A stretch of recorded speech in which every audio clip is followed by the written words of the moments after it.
Dan kalau di tulisan gue ya, juga di stand up gue bilang bahwa Pak Tamrin Tumagolo, sosiolog itu bilang bahwa FPI itu hadir gara-gara dua ormas Islam yang gede itu udah jauh sama rakyat, yaitu Muhammadiyah dan NU. Jauh ke bawah, mereka tuh elit-elit politik. FPI waktu itu deket.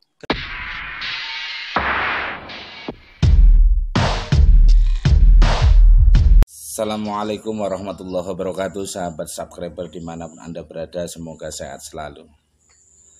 Hari ini kalau kemudian saya ingin bahasa gaya-gaya Pak SBY, saya prihatin mendengar video yang hari ini cukup viral, yaitu pelecehan terhadap NU.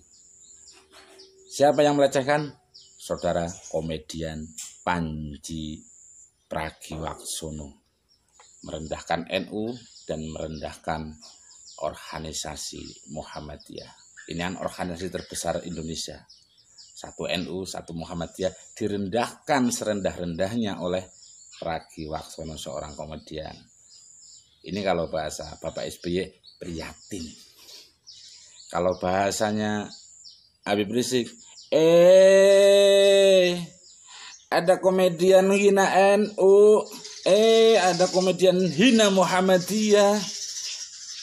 Lu nggak level ngomongin NU dan Muhammadiyah. Itu kalau kayak Habib Rizik, junjunganmu Mas Panji.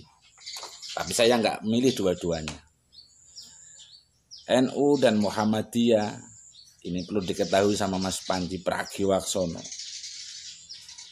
Lahir sebelum Indonesia merdeka. Komitmen kebangsaannya dari awal jelas, sampai merdeka jelas. Bahkan setelah kemerdekaan belum pernah ada sejarah NU akan memberontak. NU mengkhianati kesepakatan bersama tentang negara. Tidak ada cerita itu. NU selalu mengawal pemerintahan siapapun yang memimpin, meskipun bukan dari kader NU, bukan dari tokoh NU.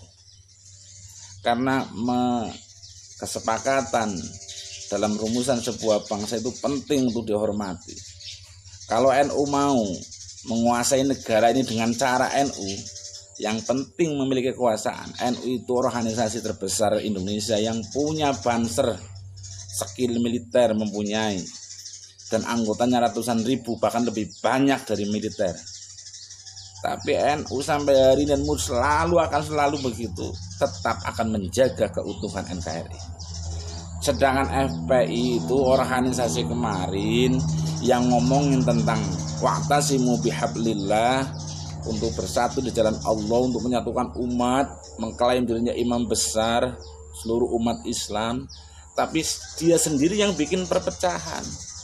Kalau dia memang ingin FPI pengen Islam jadi satu, Islam besar, kenapa nggak ikut organisasi NU atau Muhammadiyah? Sekarang malah Mas Panji menarasikan bahwa NU dan Muhammadiyah organisasi yang sudah elitis, yang rumah-rumah tokohnya sudah tidak mau membuka untuk masyarakat, membuka pintu untuk masyarakat. Ini narasi yang menyesatkan loh Mas Panji. Dan saya sebagai simpatisan kader NU sangat tidak terima dengan apa yang Anda sampaikan. Meskipun Anda mengutip nama Tamrin siapa itu namanya, sosiolog UI.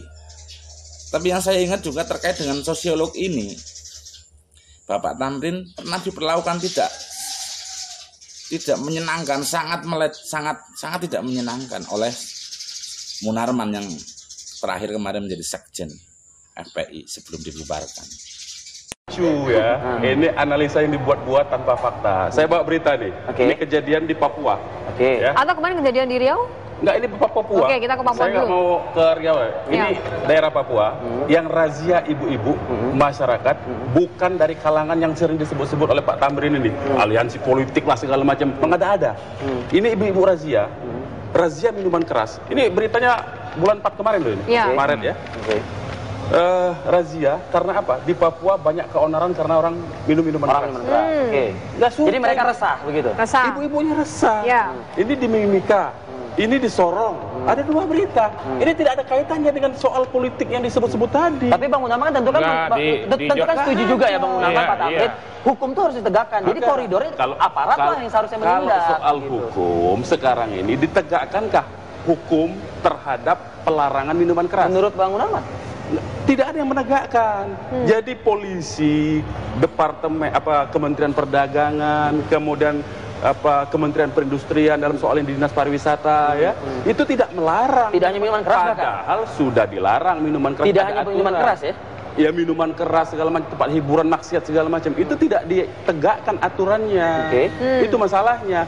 Nah, sekarang ini tapi apakah beliau harus ormas yang menegakkan hukum? Bukan, gitu? sekarang ini beliau ini melihat hilirnya ketika masyarakat seperti yang ini ya.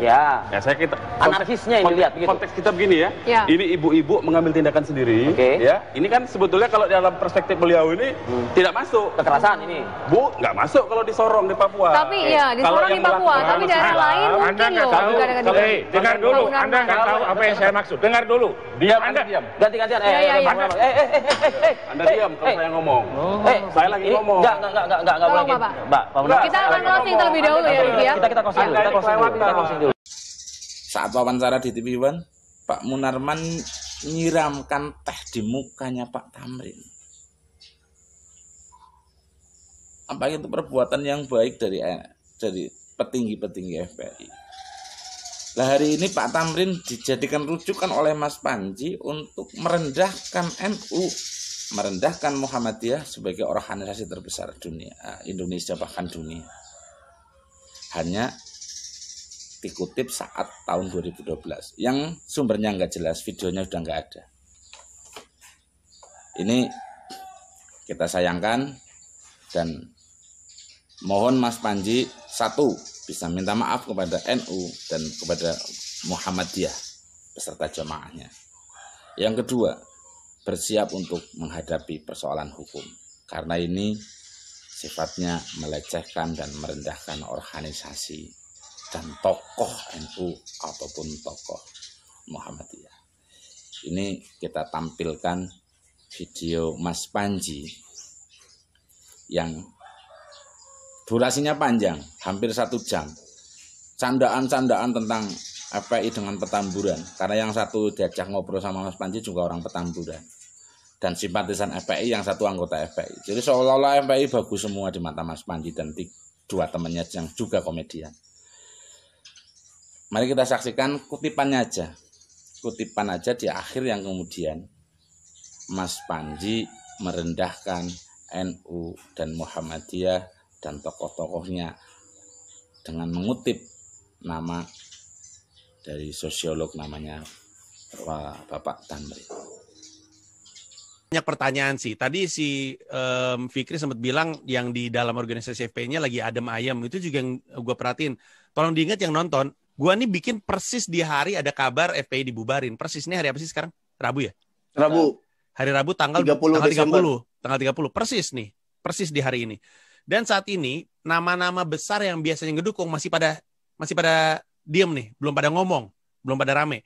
Kelihatannya masih diskusi. Belum kelar meetingnya mau kayak gimana. Beberapa hari ke depan mungkin ada kabar. Tapi yang tadi Afif bilang tuh sebenarnya masuk akal ya. Kalau gua tolol-tololan mah, ini kalau misalnya ya ternyata 6 orang yang meninggal itu ternyata meninggalnya dengan tidak wajar atau ada sesuatu yang salah. Kalau itu nggak mau terungkap ya dibubarin sekalian organisasinya biar tekanannya pada nggak ada. Itu salah satunya. Karena orang banyak yang curiga kejadian yang tadinya diceritain polisi sama apa yang direka ulang itu udah beda lagi. Iya. Dan aneh-aneh gitu. Jadi orang pada nanya nih, maksud gue gue mau ngingetin sekali lagi ya, kebebasan berpendapat tuh berlaku kepada orang yang nggak sependapat sama lu. Jadi kalau lu cuman mau ngasih kebebasan berpendapat sama yang sependapat, yang nggak sependapat abis itu nggak lu dukung dan lu bungkam bahkan, ya lu nggak pro kebebasan berpendapat. Lu nggak suka sama nih orang, tapi hanya karena kita benar bukan berarti boleh ngelakuin apapun kepada yang salah. Dia juga butuh diperjuangkan. Karena ini gue ingat satu hal nih, orang yang biasanya cenderung suka FPI atau pendukung FPI biasanya tuh pro PKI dibantai. Jadi dulu nih tiba-tiba aja nggak tiba-tiba sih, tapi karena rangkaian kejadian terus akhirnya PKI itu partai loh. Partai, kayak partai yang ada sekarang. PKI itu pada zaman itu partai, jadi simpatisannya banyak. Tiba-tiba dibilang dilarang. PKI itu dilarang sama pemerintah. Pada detik itu, orang pada berburu simpatisan PKI. Dibunuh, dibakar, disiksa, tanpa melewati proses sidang. Ini gue bahas nih di juru bicara. Dan waktu itu ketika gue angkat, gue diserang sama beberapa teman yang Islamnya konservatif dan cenderung ke kanan gitu ya, lebih ke pro FPI juga. Mereka bilang, nggak apa-apa bang, PKI itu dibantai-bantai, orang mereka dulu ngebunuhin guru ngaji gitu. Ustadz-ustadz pada dibunuh sama komunis gitu kan.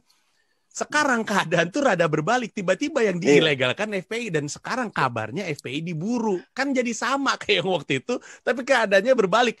Artinya, mau itu komunis, mau itu FPI, mau itu siapapun, kalaupun kita percaya mereka salah, kita perlakukan cara yang benar. Nah, ini yang jadi perdebatan. Yang benar tuh seperti apa? Karena ngebubarin sih percuma ya, karena ini aja tadi udah ngomong tuh, P-nya apa tadi? Front Pejuang ya? Pejuang.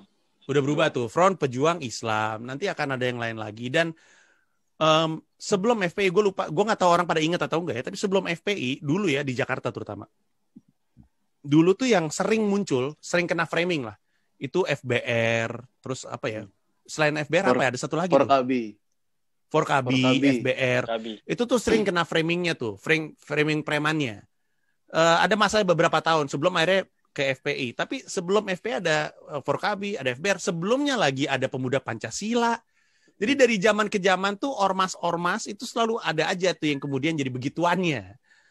Nah, nggak tahu FPI mau jadi FPI pejuang, FPI-nya pejuang atau mau zaman lain, tapi ngebubarin sih percuma, kayak nutup situs bokep mau sampai kapan, ntar juga buka lagi aja gitu kan, maksudnya nggak ada ujungnya gitu. Jadi dan kalau di tulisan gue ya, juga di stand up gue bilang bahwa Pak Tamrin Tumagolo, sosiolog itu bilang bahwa FPI itu hadir gara-gara dua ormas Islam yang gede itu udah jauh sama rakyat, yaitu Muhammadiyah dan NU, jauh ke bawah. Mereka tuh elit-elit politik. FPI waktu itu deket ke rakyatnya. Setiap kali ini gue dengar dari Pak Tamrin Tumagolo. Dulu nih FPI nih tahun 2012 waktu itu kejadiannya. Kalau misalnya ada anak mau masuk ke sebuah sekolah, kemudian nggak bisa masuk, itu biasanya orang tuanya ke FPI minta surat. Dibikinin surat sama FPI, dibawa ke sekolah, itu anak bisa masuk. Terlepas dari surat itu menakutkan bagi sekolahnya, tapi nolong warga gitu. Betul.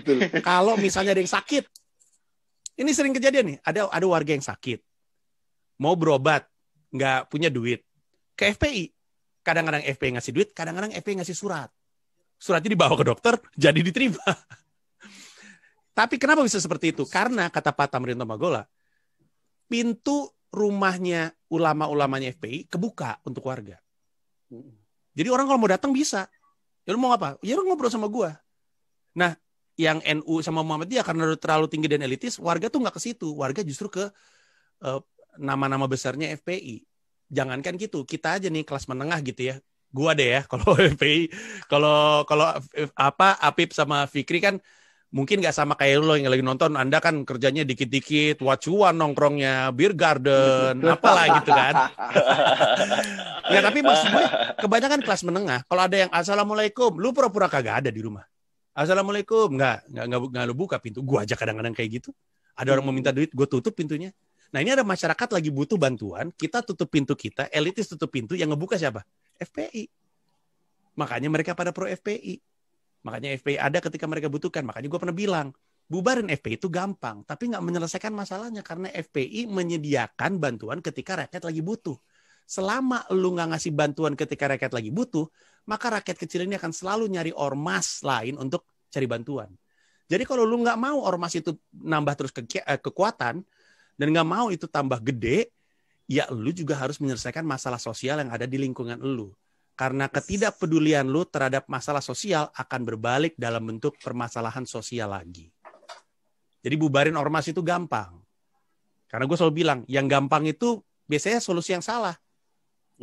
Yang susah adalah yang benar. Nah, yang gampang adalah bubarin ormas. Yang susah adalah peduli sama masyarakat sekitar.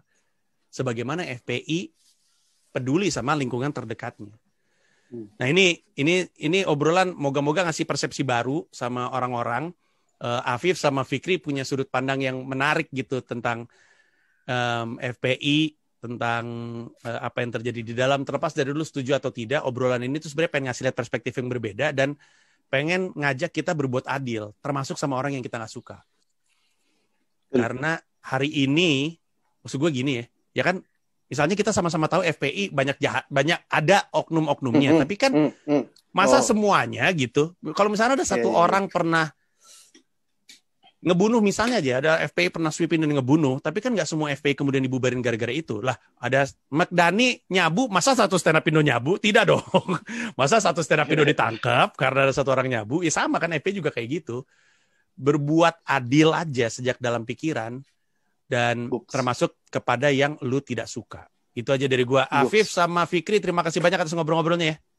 Oke Bang. Terima kasih Bang. Sama Bang. Bermanfaat sekali dan untuk anda yang tidak suka sama FPI ya silakan tidak suka juga sama Fikri dan sama Afif Safi. Oh gitu. Terima kasih banyak ya guys, thank you, bye bye. NKRI, saya NKRI Pro. Penting pada sehat. NKRI, sehat. Amin. Thank you. Sudah Anda mengikuti video Mas Panji?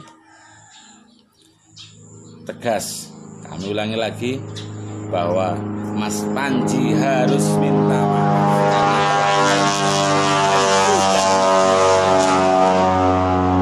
Mas Panji harus minta maaf sekali lagi kepada NU dan kepada Muhammadiyah. Dan siap untuk menghadapi proses hukum jika nanti kader NU ada yang melaporkan kepada aparat penegak hukum. Wallahul muwaffiq ila aqwamit thoriq. Assalamualaikum warahmatullahi wabarakatuh.